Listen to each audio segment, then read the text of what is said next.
Hello students, myself Dharmendra Solanki, Assistant Professor in Mining Engineering Department of Raj Engineering College, Jodhpur. Today I will discuss on topic subsidence under subject Strata Control for BTech 4th Sem Mining Engineering students. In first lecture of subsidence, we discuss the theories of subsidence. In this lecture, we will discuss subsidence measurement techniques, damages due to subsidence, and methods of preventing damages.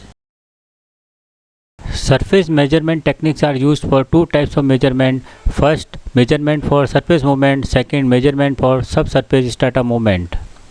In measurement of surface movement, we use establishing surveying station, horizontal movement, vertical movement, and slope. In measurement of subsurface strata movement, we use underground borehole technique and surface borehole technique. There are three methods: wireline method, TDR method, and mechanical grouting method.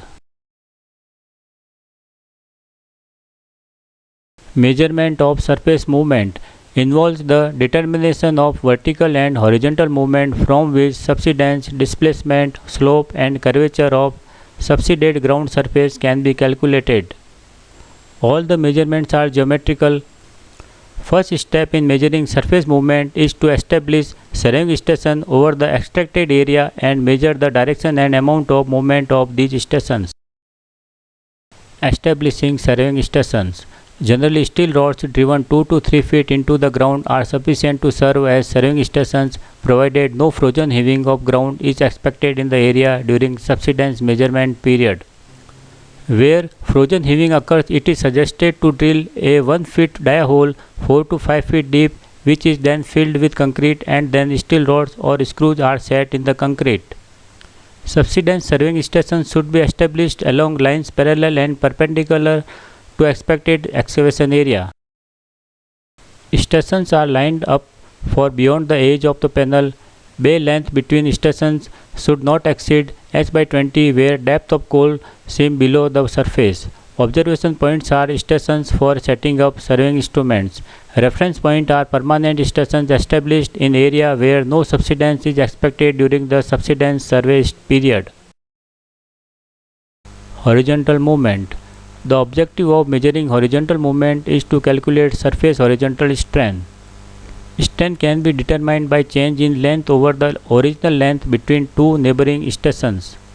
It can also be determined by determining the exact locations of stations between each succeeding survey. Distance between stations can be measured by taps, extensometer, and electronic distance meter. Angles are measured with a transit or theodolite with sensitivity on the order of half second. Horizontal strain measured by determining change in locations between neighboring stations can be obtained by intersection method.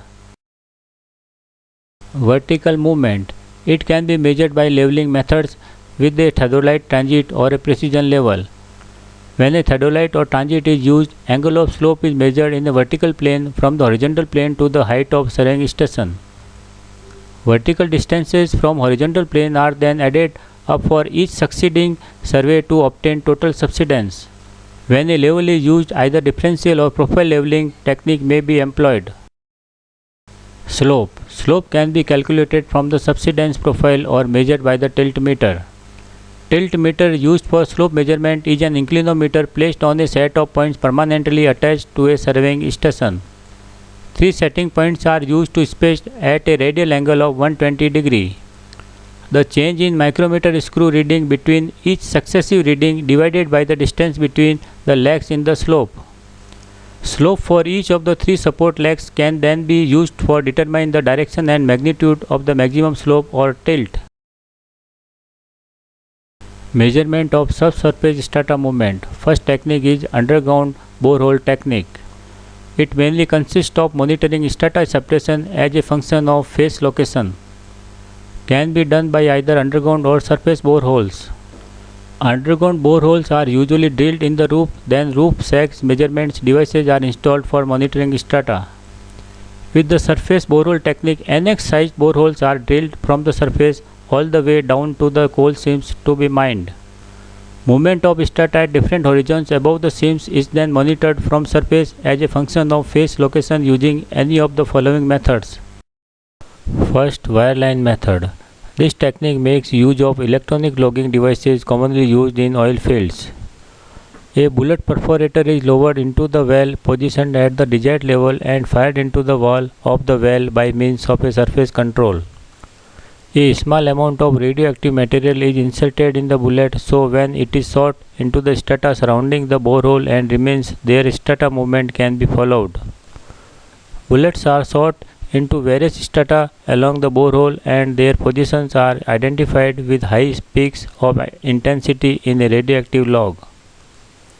The change in bullet's position indicates the amount and direction of movement of stratum in which bullet is inserted.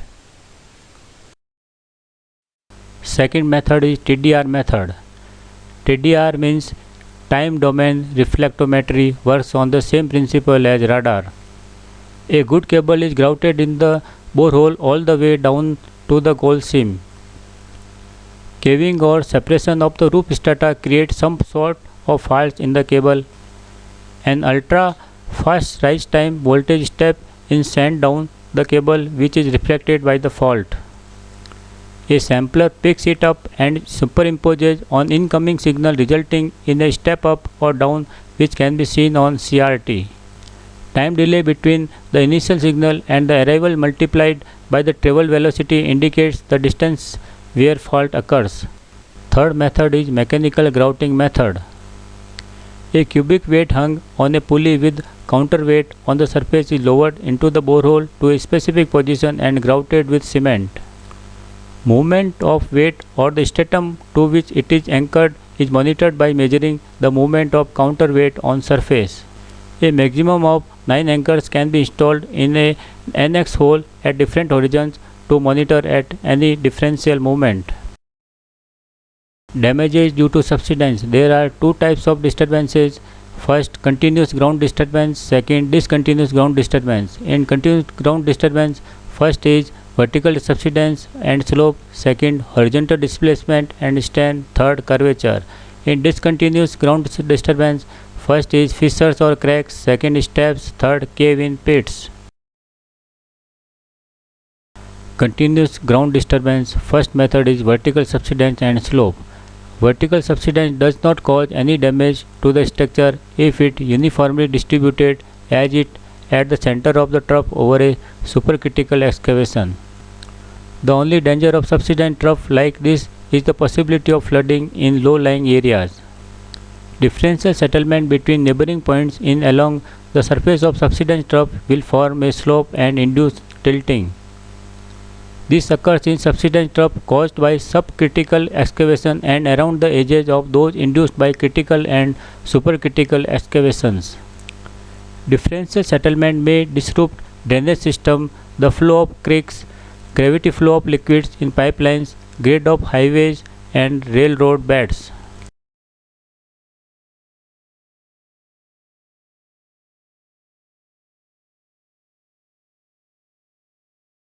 Horizontal displacement and strain. Uniform horizontal strain seldom causes direct damage to surface structures. Differential displacement induces compressive or tensile strain along the surface of subsidence trough.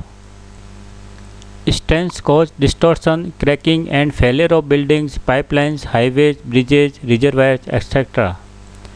Tensile strain occurs in the convex portion of the surface of trough, causing cracks first to develop in the lower portion of the structure and at weak points such as windows or door openings. Compressive strain occurs in the concave portion of the trough and causes squeezing or buckling of foundation slabs, brickworks, rafts, etc. Third type of continuous ground disturbance is curvature. Curvature is the rate of change of slope usually expressed by radius of curvature. It induces two types of structural damages. First is distortion of the structure due to shear strain. Second is flexural bending of structures such as long load-bearing walls. Now, second type of disturbance is discontinuous ground disturbance. First, fissures or cracks. These are open cracks ranging from few inches to several feet wide.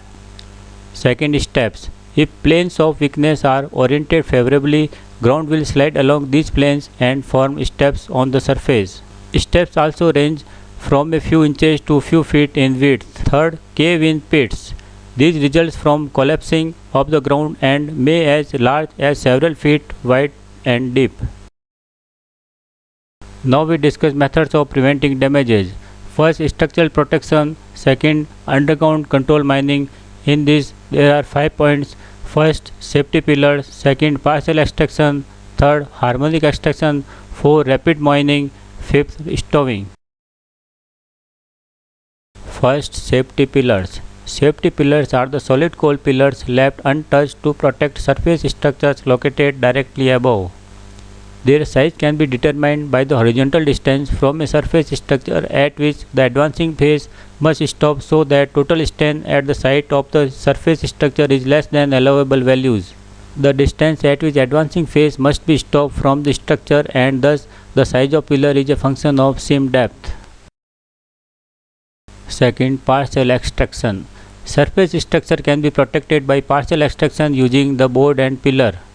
In this method, some pillars are left unmined in the area below the structure. This area where pillars are left unmined is obtained by the projection of area around the structure on the surface outward and downward towards the seam. Third, harmonic extraction. In this method, mining is done in such a manner that strain induced at the site of the structure is minimized due to cancellation of tensile and compressive strains. Mining is done keeping the faces staggered such that the structure to be protected is located on the common edge of two adjacent panels. Constant logging of approximately 1/4 of the critical width should be maintained between the panels.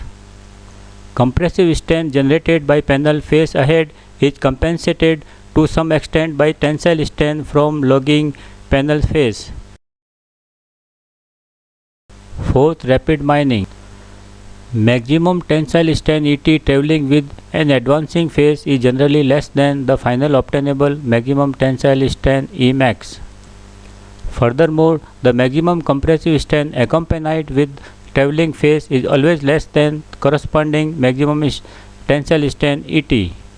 Therefore, there exists a minimum rate of mining characteristics of each coal field that will induce maximum tensile strain traveling less than the allowable one. Fifth, stowing. Since the amount of subsidence is proportional to the excavated seam height, it can be reduced by stowing of various kinds. More compacted stowing allows smaller subsidence. Stowing procedures that permit stowing to be performed immediately after mining induce smaller subsidence than if stowing has to be done long after mining. Thank you everyone.